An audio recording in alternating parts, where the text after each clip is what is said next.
All right, want to have a quick look at the important dates for the rollout of the new healthcare law and deadlines you need to be aware of. So the first date we all know about, October 1st, was when the marketplaces or the exchanges opened. And you've probably gone online at this point and looked at the website for your state, or maybe the federal website if your state didn't have one. And that was also the starting date for open enrollment. And open enrollment basically means the period during which you can go onto one of these exchanges and buy an ACA-approved healthcare plan. ACA stands for Affordable Care Act. So an ACA-approved plan has to meet certain guidelines, and we'll actually go through what those guidelines are. So that's your window to buy a guaranteed ACA-approved plan. If you don't apply during that window, then you may still be able to apply for a plan, but you're going to be at risk for two things. First, you're going to be at risk for having to pay that fine because you didn't actually sign up for health insurance within the window. And B, you may not be able to sign up for an ACA-approved plan, depending on your state, after that time, unless you have what's called a qualifying event, something sort of disastrous happens. We'll talk about those in another video as well. So October 1st was the first important date. And then we've got a couple months here for you to sign up if you want your policy to start in January.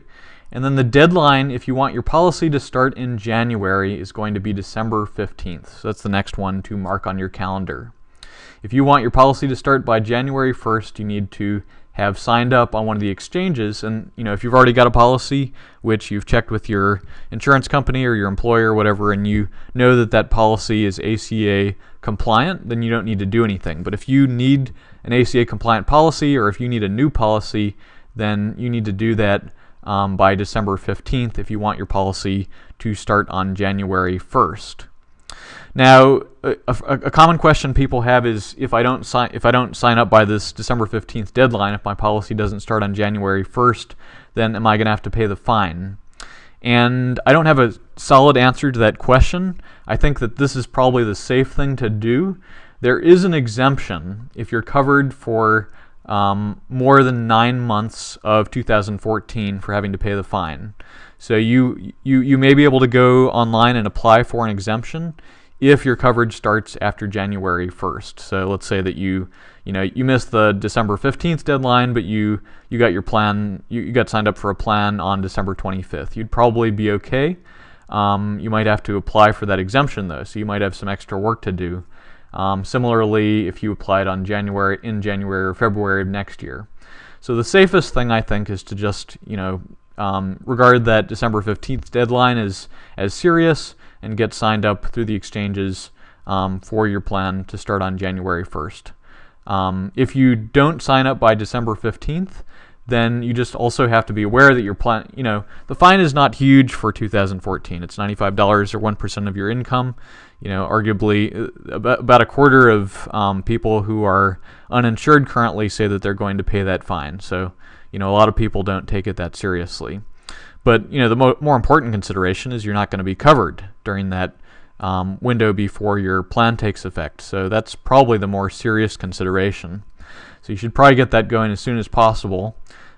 If you don't sign up by December 15th, then you just have to be aware that your plan will not start on January 1st. It could well take 4 to 6 weeks for the plan to start. So if I signed up on December 20th, for example, might not see my plan actually take effect till sometime later in January. So December 15th, important date that you should mark in your calendar. And then if you sign up by December 15th, then your plan, either your private plan if you signed up for a private plan, or if you applied for Medicaid under the new brackets, if your state had new income brackets for Medicaid, that should take effect by January 1st as well, if you applied and got your application process completed prior to December 15th. And then we talked about the fine, which you will be at risk for if you don't apply for the exemption after January 1st. So you've got 3 months during January 2014 when you can be uninsured and still not have to pay the fine if you apply for the exemption. But if you don't want to go through the process of doing the exemption, who knows what that process is going to be. Far safer to have applied by December 15th and have your coverage start by January 2014. All right, so January 2014 rolls around. Most people are covered. Maybe a couple people decided to pay the fine, so they're either not going to sign up until the 2015 sign-up cycle, which we'll talk about in a second, or they may sign up sometime January, February, or March of 2014. Now, if you're going to do that, you need to be aware, if you're willing to pay the fine, if you don't want to go through the exemption process, but you do want to pay the fine, then you can do this, sign up sometime during this window, and you can still get your coverage to start in 2014 with one of those ACA-approved plans. If you miss, so there's another deadline you should be aware of, which is March 31st, 2014. So this is when the marketplace is going to close, and this applies to both the federal and state marketplaces. So after this point, you're no longer guaranteed to be able to buy an ACA-approved plan. Now, there's going to be people selling insurance after this point. I have no doubt about that. But if you want your plan to be guaranteed ACA compliant by the government, then you need to make sure that you get signed up through one of those exchanges, and this also applies to getting those subsidies and other perks of the new plans. If you apply after this point, then you're not going to be able to get into one of those ACA-approved plans unless you have what's called a qualifying event. And again, we'll talk about what qualifying events are in another video, but they're basically serious changes in your financial status. So get signed up by March 31st, and then after that, we've got basically most people covered, and nothing too exciting happens until we hit the enrollment period for insurance in 2015, and that will start in October again. So it'll be October, won't be October 1st this time, it'll actually be a little bit later. October 15th is when open enrollment, which is what started October 1st this year, will start in 2014 for 2015 coverage, which again will take effect in January 1st, 2015. So the exchanges will open at this point. You can go online and sign up for one of those ACA approved plans. Keep in mind that the ACA requirements might have changed a little bit by that point, so you'll just have to double check with your insurance carrier. I don't anticipate it'll be too much of a problem, but you'll just want to double check and make sure that everything is still kosher, so to speak.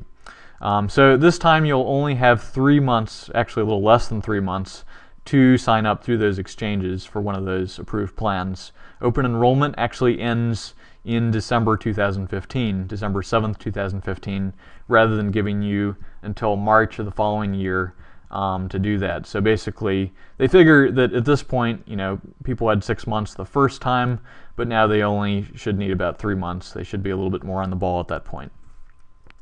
And then, January 1st, your plan will take effect if you've signed up. If you haven't signed up by then and you're not planning on going through the exemption process, then you're going to have to pay that fine, which is going to be significantly higher for uninsurance in 2015, so $695 or 2.5% of your income, whichever is higher. And we went through that calculation in one of the introductory videos. And incidentally, this is also when employers with 50 or more full-time employees have to provide those comprehensive ACA-approved plans to all their employees or pay a $2,000 fine per uninsured employee. So if you are an employee of one of these small companies, then you should be guaranteed to have an ACA-approved plan sponsored by your employer.